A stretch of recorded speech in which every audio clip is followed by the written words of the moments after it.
বঙ্গোপসাগরে ওঠা ঘূর্ণিঝড় যেন আঘাত হানল সানরাইজার্স হায়দ্রাবাদ শিবিরে। ঝড়ের ভূমিকায় কলকাতার বোলাররা নিমিষেই লণ্ডভণ্ড করে দিল এসআরএইচ শিবিরকে। ছোট্ট লক্ষ্যটাও কেকেআর তাড়া করল ঝড়ের গতিতে। যে দলটা গোটা আসরে রান বন্যা বইয়েছে, আইপিএল ইতিহাসের দলীয় সর্বোচ্চ ইনিংসটি উপহার দিয়েছে, তারা ফাইনালে এসে আরও একটা রেকর্ড গড়েছে। আইপিএলের ইতিহাসে এটাই লো স্কোরের ফাইনাল। ওপেনিং জুটি ব্যর্থ তো সানরাইজার্স ব্যর্থ, তা আরও একবার প্রমাণ হলো। অভিষেক শর্মা বিদায় নিলেন প্রথম ওভারেই। ফর্মে ফেরা অজি পেসার স্টার্ক দেখালেন ঝলক, 2 রানে প্যাভিলিয়নের পথ দেখান। রাহুল ত্রিপাঠীকে নিয়ে দলকে এগিয়ে নেওয়ার কথা ছিল ট্রাভিস হেডের। কলকাতার সামনে পরাস্ত অজি, এসআরএইচের পতন শুরু এখান থেকেই। শেষ ভরসা ছিলেন ক্লাসেন।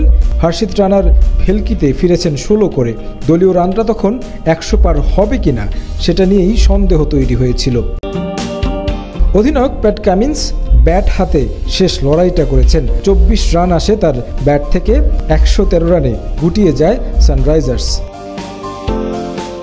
মিরাকেল কিছু না হলে ম্যাচটা হেসে খেলে জিতবে কলকাতা নাইট রাইডার্স, হয়েছেও সেটা।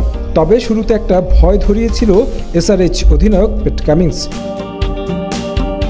যেটুকু চেষ্টা ছিল এসআরএইচের তা এখানেই শেষ। ভেঙ্কটেশ আইয়ার আর রহমানুল্লাহ গুরুবাজ মিলে ম্যাচটাকে নিয়ে যান সানরাইজার্সের নাগালের বাইরে। দারুণ খেলা রহমানুল্লাহ গুরুবাজ ম্যাচটা শেষ করে আসতে পারেননি। এরপর 2 আইয়ার মিলে উৎসবের উপলক্ষটা এনে দেন। জয় নিশ্চিত হয় কলকাতার।